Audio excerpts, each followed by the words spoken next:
अस्सलाम वालेकुम dear students. आज के लेसन में हम होस्टिंग के कंट्रोल पैनल को समझने की कोशिश करेंगे। इससे प्रीवियस लेसन में मैंने आपको बताया था कि बेस्ट वेब होस्टिंग साइट कौन-कौन सी है और वेब होस्टिंग का क्या प्रोसेस होता है, किस तरह आप वेब होस्टिंग के लिए आप वेब होस्टिंग परचेज कर सकते हो। तो जब आप वेब होस्टिंग परचेज करते हो तो आपको वहां पे मैंने बताया था कि आपको आपके होस्टिंग का यूजर नेम, पासवर्ड, हर चीज मिल जाती है, लिंक मिल जाता है।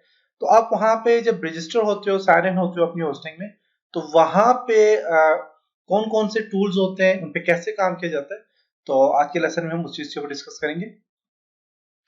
उसके लिए यहाँ पे अगर देखते हैं हम, तो मेरे पास यहाँ पे मैं ब्राउजर ओपन करता हूँ, यहाँ पे टाइप करता हूँ वर्चुअल अकेडमी स्लैश, और यहाँ पे मेरे पास है जी सी पैनल, होस्टिंग का सी पैनल है। मैं यहाँ पे आ जाऊंगा और ये मेरे पास जो है तो सी पैनल आ जाएगा। यहाँ पे यूजर नेम और पासवर्ड देके लॉगिन पे क्लिक करूंगा, तो मैं यहाँ पे देखिए लॉग इन हो गया हूँ अपनी होस्टिंग साइट में। किसी भी होस्टिंग साइट में जब आप लॉग इन हो गए तो आपके पास बिल्कुल ऐसा ही इंटरफेस आएगा उसका। अब यहाँ पे अगर आप देखें तो सबसे पहले आपके पास यहाँ पे प्रेफरेंसेस, और यहाँ पे आपके पास कुछ ऐसे टूल्स, कुछ ऐसी चीजें दी जाती है जिससे आप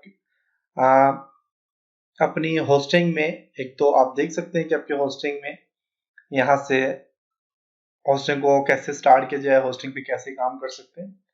और इसके अलावा यहाँ पे कुछ वीडियो ट्यूटोरियल्स हैं जो कि आपको होस्टिंग के बारे में बताते हैं कि आपने होस्टिंग का जो कंट्रोल पैनल होता है इसके बारे में कंप्लीट गाइडलाइन आपको देते हैं कि होस्टिंग के कंट्रोल पैनल में आपने कैसे काम करना है, इस पे कैसे अपने लॉगिन होना है, पासवर्ड कैसे चेंज कर सकते हो, और इसी तरह कुछ चीजें यहाँ पे होती हैं। इससे नीचे अगर आप जाएं तो आपके पास मेल का ऑप्शन है, तो मेल के ऑप्शन में आप यहाँ पे अपने ईमेल को कॉन्फ़िगर कर सकते हैं, अपने ईमेल एड्रेस को कॉन्फ़िगर कर सकते हैं। जैसे कि मैं यहाँ पे अकाउंट, ईमेल अकाउंट पे क्लिक करता हूँ और यहाँ पे अपने ईमेल अकाउंट देना है। जैसे कि मेरे पास यहाँ पे ये होस्टिंग ना, ये मेरे पास एक डोमेन नेम है, इसके साथ मैंने कौन सा नेम ऐड करना है। और इसी तरह मेरे पास यहाँ पे देखें तो वर्चुअल अकेडमी info@virtualaacademy.pk, ये मेरे पास यहाँ पे एक है। तो यहाँ पे मैंने क्या किया कि एक अकाउंट क्रिएट किया। न्यू अकाउंट पे क्लिक करके क्रिएट अकाउंट पे क्लिक करेंगे और यहाँ से एक अकाउंट न्यू क्रिएट कर सकते हैं। पासवर्ड देने हैं, आप पासवर्ड यहाँ से जनरेट कर सकते हैं और ईमेल अकाउंट यहाँ से आप क्रिएट कर सकते हैं। जैसे कि मेरे पास सिर्फ अभी एक ही है, info@virtualacademy.pk के नाम से। इसी तरह अगर आप यहाँ पे जाते हैं, मैं इसको बैक जाता हूँ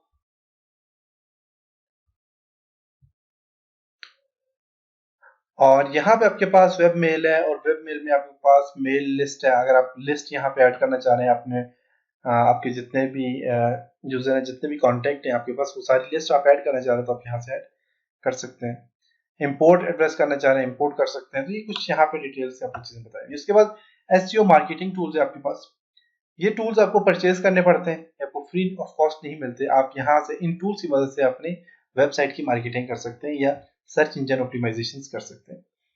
इसके बाद फाइल है, फाइल में बैकअप अगर आपने रखना है बैकअप स्टोर रख सकते हैं। और यहाँ पे backup file manager, file manager के अंदर आपकी वेबसाइट जो है, तो जैसे कि वेब रूट आप पब्लिक, और यहाँ पे देखें तो मेरे पास यहाँ पे वर्चुअल अकेडमी की यहाँ पे कंप्लीट वेबसाइट जो यहाँ पे ऐड की हुई है, देख सकते हैं। कोर्सेज आ जाते हैं, कोर्सेज डीवीडी, सीएसएस, ये सारी चीजें यहाँ पे ऐड की हुई है। इसी तरह आपके पास लॉग है यहाँ पे, और आपके विजिटर कितने आए हैं और वेबलाइजर है, और यहाँ पे आपको डिटेल आपको बताता है कि आपके इस वेबसाइट में कितने विजिटर आए हैं, उसके बारे में सारी चीजें बताएं। सिक्योरिटी में पासवर्ड और प्रोटेक्शन, आप पासवर्ड से प्रोटेक्ट करना चाह रहे हैं, आप यहाँ से पासवर्ड वगैरह ऐड कर सकते हैं। डोमेन में क्या है कि आप सब डोमेन नेम ऐड करना चाह रहे हैं, आप न्यू डोमेन को ऐड करना चाह रहे हैं, डोमेन को कॉन्फ़िगर करना चाह रहे हैं, डोमेन ट्रांसफर करना चाह रहे हैं, ये सारी चीजें आप यहाँ से डोमेन से कर सकते हैं। इस बार डेटाबेस है। डेटाबेस में क्या है कि आपका जो डेटाबेस होता है, आपने जैसे कि मेरा वर्चुअल एकेडमी के डेटाबेस में क्या है कि स्टूडेंट्स हैं, स्टूडेंट्स के नेम, स्टूडेंट्स का कंप्लीट यूजर जो है उनके ईमेल, पासवर्ड, ये सारी चीजें मेरे पास यहाँ पे सेव होती है। अगर मैं PHP माई एडमिन में जाऊँ, जो मैंने कोर्सेज दिए हुए हैं, उन कोर्सेज के जो क्विज मैंने लगाए हुए हैं, और यहाँ पे देखिए तो कंप्लीट एडमिन है, एडमिशन कितने मेरे पास हुए हैं, एड्स कॉन्फ़िगर करता हूँ मैं, आंसर यहाँ पे सिटी, कमेंट्स हैं, क्वेश्चन है, लेसन है, देख सकते हैं, पेजेस है, रिजल्ट है, यूजर, यहाँ पे कंप्लीट यूजर है मेरे पास, देख सकते हैं सारे यूजर है यहाँ पे। तो ये सारी चीजें आप यहाँ से ऐड कर सकते हैं, देख सकते हैं। इसी तरह यहाँ पे अगर आप देखें तो